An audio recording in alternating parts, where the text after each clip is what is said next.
अगर सरकार बन गई तो जयंत भाई निकल जाएंगे और आजम खान बैठ जाएंगे। बैठेंगे या नहीं बैठेंगे बताओ भाई, बैठेंगे या नहीं बैठेंगे?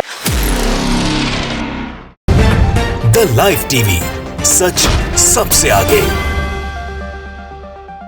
गृह मंत्री अमित शाह जी जो अब सबसे हारे तो उन्होंने मुजफ्फरनगर दंगों का सहारा लिया है। मुजफ्फरनगर की जनता को दंगे की याद दिलाकर वोट खसोटो कार्यक्रम जारी है दोस्तों। गृह मंत्री अमित शाह ने प्रधानमंत्री मोदी के इतिहास को एक बार फिर से दोहराया है। मोदी जी ने किनके नाम पर लोकसभा चुनाव में वोट मांगे थे दोस्तों, आपको याद होगा। अब अमित शाह ने मुजफ्फरनगर में क्या कहकर वोट मांगे हैं आपको इस खबर में मैं बताऊंगी। नमस्कार, मेरा नाम है जयंती झा और आप देख रहे हैं द लाइव टीवी। दोस्तों, गृह मंत्री अमित शाह जी गली गली पर्चे बांटकर मुजफ्फरनगर भी पर्चे बांटने पहुंचे। अब वहां सिर्फ पर्चे बांटने से तो काम नहीं चलेगा ना। मुजफ्फरनगर ऐसा क्षेत्र बन चुका है जहां पर पर्चे बांटने से काम नहीं चलेगा, क्योंकि पश्चिमी यूपी का मुजफ्फरनगर इस वक्त बीजेपी से बड़ा नाराज है। किसानों से लेकर आम नागरिक मुजफ्फरनगर में सबके सब बीजेपी को टाटा बाय बाय बोलने की तैयारी में है। इसलिए गली गली खाक छानने के बाद शायद शाह जी को जमानत जब्त होने का डर सताने लग गया है, क्योंकि इनके बयान से तो ऐसा ही लग रहा है। ये जो बयान दे रहे हैं ना दोस्तों, इसी से यही अनुमान लगाया जा सकता है। अमित शाह ने कहा कि मैं मुजफ्फरनगर से सहारनपुर तक के लोगों से पूछना चाहता हूं कि क्या आप सब दंगों को भूल गए हैं क्या? अगर नहीं तो वोट देने में गलती मत करना, नहीं तो मुजफ्फरनगर फिर से जल उठेगा। अमित शाह ने मुस्लिम समाज को लेकर क्या निशाना साधा है, अमित शाह का बयान आप पहले सुन लीजिए, इसके बाद हम आगे की बात करेंगे, आगे वीडियोस पर चर्चा करेंगे। लेकिन उससे पहले ये वीडियो देखिए। इन्हें बहुत अच्छे से बात करा कि हम साथ साथ है, हम साथ साथ है, हम साथ साथ है। वो तो भैया दिखाई पड़ता है आप साथ साथ हो, मगर साथ साथ कब हो, कब तक हो? मैं बताऊं आपको, काउंटिंग तक। अगर सरकार बन गई तो जयंत भाई निकल जाएंगे और आजम खान बैठ जाएंगे। बैठेंगे या नहीं बैठेंगे बताओ भाई, बैठेंगे या नहीं बैठेंगे? अभी तो जेल में है, अभी तो जेल में है। फिर आप जयंत जी को उनके साथ नहीं देखोगे। अतीक अहमद आ जाएंगे, आजम खान आ जाएंगे। ये किस प्रकार से आप उत्तर प्रदेश की जनता को अखिलेश बाबू छलना चाहते हो? क्या ये समझते नहीं है मुजफ्फरनगर वाले? टिकटों के बंटवारे से ही समझ हो गए हैं कि आगे क्या होने वाला है।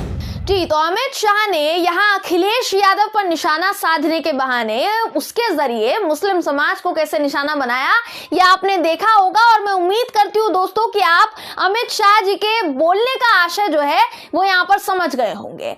अमित शाह जी ने जयंत चौधरी पर इसलिए निशाना साधा अपने बयान के जरिए, क्योंकि जयंत चौधरी ने अमित शाह का इशारों में दिया गया जो ऑफर था ना, वो ठुकरा दिया। जयंत चौधरी ने कह दिया कि भाई मैं तो कोई चवन्नी नहीं हूं जो पलट जाऊंगा। इसलिए पहले तो शाह जी को जयंत चौधरी की चिंता सता रही थी, लेकिन जैसे ही बीजेपी के चाणक्य का ऑफर ठुकराया गया, जो अक्सर नहीं ठुकराया जाता है, बड़ा माना जाता है जिसको, वो ठुकरा दिया गया, वैसे ही जयंत चौधरी पर दया आने लग गई शाह जी को। अमित शाह ने कहा कि जैसे ही अखिलेश यादव सरकार बनाएंगे तो आजम खान जो है वो जेल से बाहर आ जाएंगे, अभी जेल में है, और जयंत चौधरी बैठ जाएंगे, क्योंकि अखिलेश यादव ने ज्यादातर मुसलमानों को ही टिकट दिया है, तो मुसलमानों की चलेगी पार्टी में। इस स्तर की घटिया राजनीति को आप विकास का नाम देंगे दोस्तों? भारतीय जनता पार्टी चाहे कितना भी कह ले कि वो सिर्फ और सिर्फ विकास के मुद्दे पर चुनाव लड़ती है, लेकिन आप देखेंगे, गौर फरमाएंगे दोस्तों कि हर बार बीजेपी के अमित शाह जी जैसे जितने कद्दावर नेता है ना, इस बात को वो जाहिर कर ही देते हैं कि बीजेपी का चुनावी मुद्दा सिर्फ और सिर्फ धर्म पर आधारित होता है।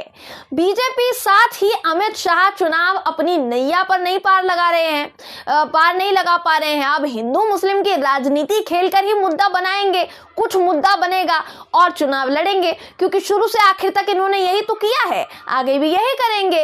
इस चुनाव में भी कोई रास्ता नजर नहीं आ रहा है दोस्तों, तो एक ही प्रपंच है और वही अपनाया जा रहा है बीजेपी के द्वारा। अब मैं जानती हूं कि आपको ये जानकर बिल्कुल हैरानी नहीं होगी अगर मैं आपसे कहूं कि खुद मुख्यमंत्री योगी आदित्यनाथ को जीत की मंजिल बहुत ही ज्यादा दूर नजर आ रही है, बहुत ज्यादा, जिसकी वजह से महाराज जी ने भी, बाबा जी ने भी मुजफ्फरनगर दंगों का सहारा लिया है दोस्तों। अमित शाह जी ही एक नहीं है भारतीय जनता पार्टी में, बल्कि मुख्यमंत्री योगी आदित्यनाथ भी हैं जो जनता को मुजफ्फरनगर दंगों की याद दिला रहे हैं। आपको जरा योगी जी का बयान भी सुना देते हैं।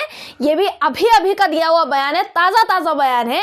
ये वीडियो भी आप देख लीजिए, उसके बाद हम आगे की चर्चा करते हैं। वीडियो देखिए। 60 से अधिक हिंदू मारे गए थे मुजफ्फरनगर दंगे में और 1500 से अधिक हिंदुओं को जेल में बंद कर दिया था। गांव के गांव खाली हो गए थे और कैसे बंदूकों से भून रहे थे हिंदुओं को। तो योगी आदित्यनाथ जी याद दिला रहे हैं कि मुजफ्फरनगर में दंगे हुए थे जिसमें महाराज जी ने सिर्फ और सिर्फ हिंदुओं के मरने की बात कही, लेकिन उनकी जानकारी दुरुस्त करते हुए मैं सिर्फ इतना ही कहना चाहूंगी, इतना ही बतलाना चाहूंगी कि मुजफ्फरनगर में सिर्फ और सिर्फ हिंदू नहीं बल्कि मुस्लिम भी मारे गए थे। जिन 6000 लोगों पर मुकदमा हुआ था उनमें हिंदू मुस्लिम दोनों धर्म के लोग थे। जिन 41,000 लोगों ने अपना घर खोया था उनमें हिंदू मुसलमान दोनों थे। मैं नहीं जानती दोस्तों कि योगी जी कौन सी अपडेटेड रिपोर्ट के आधार पर 60 से ज्यादा हिंदुओं के मरने की बात कर रहे हैं, क्योंकि मैंने भी मुजफ्फरनगर दंगों से जुड़ी अपडेटेड रिपोर्ट ढूंढने की काफी कोशिश की, काफी खंगालने की कोशिश की, लेकिन मुझे मिली नहीं कोई ऐसी रिपोर्ट। पर 2019 की जो रिपोर्ट मिली न्यूज 18 इंडिया की, वहीं विकिपीडिया जिसमें 2018 का डेटा था, इन दोनों डेटा के मुताबिक मरने वालों की कुल संख्या 62 थी, जबकि योगी जी बता रहे 60 से ज्यादा हिंदू मारे गए। अब योगी सरकार ने क्या किया, दंगों के दौरान दर्ज 131 मामलों को वापस लेने की प्रक्रिया शुरू कर दी। इसमें 13 हत्या, 11 हत्या की कोशिश के मामले थे। इनमें ऐसे मामले थे जिसमें आरोपियों को कम से कम 7 साल तक की सजा हो सकती थी। अब योगी जी बार बार कहते हैं कि हमने उन हिंदुओं के वापस लिए मुकदमे, तो 16 ऐसे मामले थे जिसमें लोगों पर धार्मिक उन्माद फैलाने का आरोप था, जबकि 2 ऐसे मामले भी हैं जिसमें जानबूझकर लोगों की धार्मिक भावनाओं को भड़काने का आरोप है। वहीं 2021 की जनसत्ता की रिपोर्ट की अगर आप बात करेंगे तो कुल 1117 लोग ऐसे थे जिन्हें सबूतों का अभाव बताकर अभी तक बरी किया जा चुका है, जमानत दी जा चुकी है। मुझे समझ नहीं आ रहा है कि भारतीय जनता पार्टी किस आधार पर जनता को बरगलाने का काम कर रही है, मुजफ्फरनगर की जनता को बरगलाने का काम कर रही है। एक तरफ अमित शाह जी कहते हैं कि भाई मुजफ्फरनगर दंगों को ध्यान में रखकर वोट डालना, वरना मुजफ्फरनगर जो है वो फिर से जल उठेगा, क्योंकि वैसे ही दंगा होगा। इधर योगी जी हिंदुओं के मारे जाने की बात कहकर भय का माहौल पैदा करते हैं। मतलब इन पर इलेक्शन कमीशन का कोई रूल है या फिर नहीं है, ये खुलेआम धर्म का नाम लेकर वोट खसोट रहे हैं। आप धर्म जाति को टारगेट करेंगे, फिर आप कहेंगे कि आपने निष्पक्ष चुनाव लड़ा है, तो इस पर कैसे भरोसा किया जा सकता है? ऐसे लड़ेंगे क्या चुनाव? निष्पक्ष चुनाव इसको कहते हैं। दोस्तों आप जाकर एक बार ना योगी जी का ट्विटर अकाउंट खंगाल लीजिए, आपको सिर्फ और सिर्फ कब्रिस्तान की बाउंड्री वाले बयान, राम भक्तों पर गोलियां चलाने वाले बयान, पुष्प वर्षा वाले बयान, हिंदुओं पर अत्याचार वाले बयान यही देखने को मिलेंगे। क्योंकि योगी जी शायद भूल गए हैं कि यूपी में सिर्फ हिंदू धर्म के लोग नहीं रहते हैं, बल्कि मुस्लिम और बाकी धर्मों के लोग भी रहते हैं। यही हमारे यूपी, हमारे हर राज्य की परिभाषा है, जिनमें आपको उनसे भी अपील करनी पड़ेगी वोट डालने की। और वोट मांगने के नाम पर जो दंगे वाला प्रपंच खेलने पर उतारू हो गई ना भाजपा, उसी से समझा जा सकता है कि यूपी में इनकी कितनी सीटें आने वाली है दोस्तों, क्योंकि डींगे तो बड़ी हाँक रहे हैं। देखिए घमंड तो रावण का भी नहीं रहा, तो किसी सत्ता दल का घमंड तो कितना दिन चलेगा? आज तक नहीं रहा है, अब भी नहीं रहेगा। इसलिए जमीन पर रहने में ही भलाई है। आसमान में उड़ने की कोशिश करने वाला जो जमीनी जीव होता है ना दोस्तों, वो वापस जमीन पर ही लौट कर आता है। ये बात ध्यान में रखने की जरूरत है। बहरहाल इस खबर पर आपकी राय क्या है, कमेंट करके जरूर बताइएगा।